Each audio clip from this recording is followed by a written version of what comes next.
My name is Beatriz Hausner, and I'm the author of Enter the Raccoon. So the first thing that we can talk about is just the raccoon itself, right? The first thing that jumps out about your book is that it reveals a relationship between a woman and a raccoon. So of all the animals in the world to have a sexual encounter with, why a raccoon? It was really an accident. I didn't intend to have this lifestyle with a raccoon. I was feeling very straitjacketed with my writing. This would have been about 7 years ago, and so I started to think of writing totally differently. For example, I've always really liked to write about literature, so I thought, why don't I write little things that I can manage, just to try it out, not with a view to publishing or anything like that. So I started to jot down sort of thoughts and meditations, let's say, and I had just read a little review in the New York Times, and this is the first piece in the book, and it's because it is the first occurrence of this being that appeared in my life. So I was reading a review of a re-release of a film by Werner Herzog called Cobra, and it reminded me of a novella that I had read really as a very young person, almost a teenager, by a Cuban modern Baroque writer by the name of Severo Sarduy. And in that book, the only thing I remembered is that it was about a performer, who lived in Amsterdam, because in the 70s, Amsterdam was where everything happened. It was a wild place, I thought, in my books as a teenager. And this performer, who was having probably a sex change, it wasn't clear, but there was an ambiguity and a kind of softness of meaning that I really liked. But the one thing that stood out was that he was constantly bandaging and fixing a foot. And it occurred to me that perhaps the foot was a mechanical foot, or it had some kind of mechanical element in it, and that this was somehow weird that it was Cobra is the title of the novella, Cobra is the name of this film that I had just heard about. And then I turned my gaze towards my shelves where there's a chair, and there was this raccoon. Only the raccoon was human-sized, and I thought, okay, let's see what I can do with this. And I worked I let it sit for a long time. I described it. And very naturally, then I thought, I can't describe this. I have to do something with it. And it became a companion for all those years, a kind of way of releasing a lot of ideas that were too weird for the poetry that I was writing at the time. I've heard you say in the past that all writing is about sex. Or maybe it's that all writing is sex. So, but Enter the Raccoon is definitely an erotic text. Yeah, because I think raccoons, I had never seen raccoons until we came to Canada, and I found raccoons very unsettling, but at the same time incredibly soft and with this long fur and so cute in a way, so lovable. And then I thought, if it's a human-sized raccoon, and if it's like a lover that I can sort of construct for myself, and if there's this possibility of putting a kind of prosthetic or a mechanical element into it, it lent itself perfectly to become a vehicle for an exploration of the idea of sex. And when I say that all writing is sex, it's because it's like saying all writing is love. It's the idea of creation.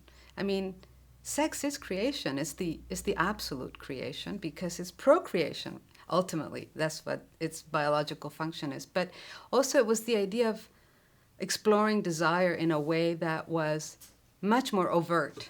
And that really interested me, because I had never really, because this creature is so strange and so it's like a collage, really. It's not really a character. It's an amalgam of different elements, natural and artificial, and so on. It lent itself to explore aspects of sex that I hadn't explored, and that I could finally imagine in darker ways and more menacing ways. And I pushed it. I pushed it a lot. I thought suddenly things really opened up for me in that sense, and I don't know, it was very transformative for me as a person and as a writer. Through this sense of erotic that we've been talking about, there is this, you mentioned the prosthetic, right? So there's this idea of the machine, yes, and its relationship to, to humans and specifically to women, and these things that are prosthetic yet they're mechanical yet they delight. Could you talk a little about the idea of the machine in your text? The idea of the mechanical, or the notion of machines, is something I began to think a lot about when in my day job I started to work almost full-time with computers as a means of providing a service, an information service. And I was in a cubicle with a computer for maybe 7 years, and I thought in the interim there was something very damaging about it. I thought that there's something very tragic about machines. But then it occurred to me also that machines are like extensions of ourselves. We created the machine, and in some ways, as we've developed machines over the last 500 years, we've also assumed many of the characteristics of machines. So maybe machines are not so unnatural after all. We've assumed some of the mechanical aspects of machines in our behavior, for example, as a means of subsuming emotion, for example. So I decided, well, why not explore it fully? Because they serve a function, but also maybe in time they may even replace us. Like, the important thing for me was to open it up completely and see where it would take me. And then I started to also think about gender differences in the relations with machines. And I think that what obsessed me for a long time was how differently men treat machines in the most conventional way. Like, machines are not as scary for men. But there is a feeling for me as a woman confronted with a machine of a kind of despondency. Like, I'm like, what happens if the machine doesn't work, And so, but guys don't seem to be so concerned about that. If they don't work, they fix them, And I know that I can't do that. So there is that element as well, this element of lack of control and the fear that maybe the machine will control me. So in this particular character, I don't know quite how, but because I gave it this possibility of having an artificial component, whether it was an arm or a finger or a penis or something, I thought, well, I can make the machine suit my needs, and at least in my metaphorical realm, and then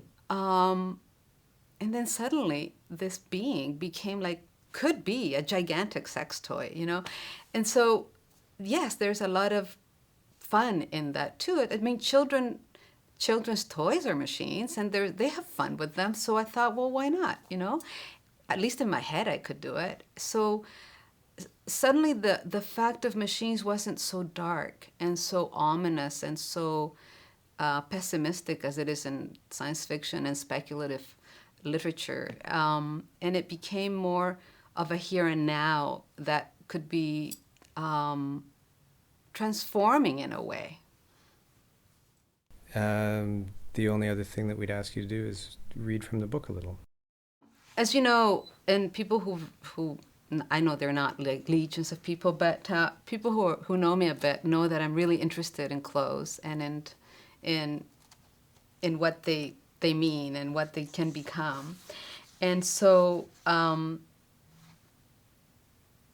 clothes, I decided, are extremely connected to the idea of sex. So and certain clothes are very constraining, for example, and certain types of people really like those clothes. And so I tried to investigate this, and out of that came this poem, this piece, which is not really overtly about clothes. It's about the idea of domination and submission, which is, I think, just part of behavior in life. And it's called The Loneliness of the Fashionista. I have a problem with the way bondage is generally represented. Nothing is more disappointing than going into a sex shop and being faced with the banality of all that leather and metal. The sheer ugliness of some of those tools and outfits cannot be understated. Pain or no pain, in the end, the objects we devise to extend pleasure can and should be beautiful. It is in reverie, somewhere between dream and waking, that Raccoon and I are most loving. This is the stage where silk predominates and the garments I don are cut on the bias so that the light streaming through the windows makes me feel like a shimmering lake. Leman is the Latin word we will use for the state we are in, says Raccoon as he becomes powerful and dominant, pressing my shoulder hard against the headboard of the bed, making the bindings tighter. There are the bodysuits. They resemble those creations of the late English fashion designer, the one who imagined the bond between men and women as bringing them closer to the lifestyles of insects. I could put one of those on, I reply, pointing to the chair where the outfit made of shimmering rhinestones and metal mesh is laid out. Although it is not obvious from this vantage point, beautifully disguised as the sharp edges are under gold and silver thread, that outfit will turn me more appropriately into the praying mantis you so often married in your previous lives. Raccoon stops for a minute, patently shocked by my daring and dark suggestion. You're cruel, my queen. No doubt your exasperation is born of the tiresome suspension of time I subject you to. These objections from Raccoon are made barely audibly. The space of silence is conducive to transformation. I suddenly feel myself gaining immense strength in my extremities so that I am able, despite the bindings, to get on top, leaving him quietly supine, albeit in excitement. He says no more, though he remains with his eyes open, preferring his gaze to reflect the situation. What I see there, mirrored in all clarity, is myself rising from him, his penis deeply planted, holding me up as I become lighter, dressed in a suit of man-like fit, made from ethereal layers of sheer fabric. And I'll read another one about, it's kind of inspired by an Amy Winehouse line of a song. It's called Travels with My Double. And it has a little epigraph. I cheated myself like I knew I would, from Amy Winehouse. Cindy, a colleague at the library, stopped me in the hall the other day and said apologetically that I looked like Amy Winehouse. I thought internally, this is the greatest compliment anyone has paid me at my place of work in several eternities. I thanked her. I am sitting on Raccoon, face to face. His cock is of pleasant proportion, though his mechanical finger is proving a hindrance to the energies that flow from the eyes he has put on for this occasion. The train we are riding in is full of tourists, escapees from a conference on the proper management of articulated limbs of animals that resemble humans because of their height. Any further proximity to our species is purely coincidental. The train seems strangely overheated, as though the steam engine powering it along were working according to specifications rather closer to those of a car pulled by the hungry dogs of vengeance. Anger seems to gnaw at Raccoon's insides. It's his wife, he assures me, though I suspect transference is the real culprit in this exchange. I decide that it is too difficult to establish the parameters of his neurosis and resolve to concentrate for now on using my teeth to pluck at the thick hair that crowds his chest. My mouth touches his right nipple. Perfect, I think to myself as I begin to suck on it.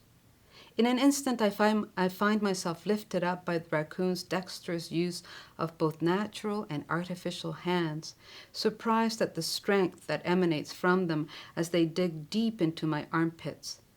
Our behavior goes unnoticed by the other passengers in the train, even though Raccoon keeps telling me that his paranoid feelings about our affair are well-founded.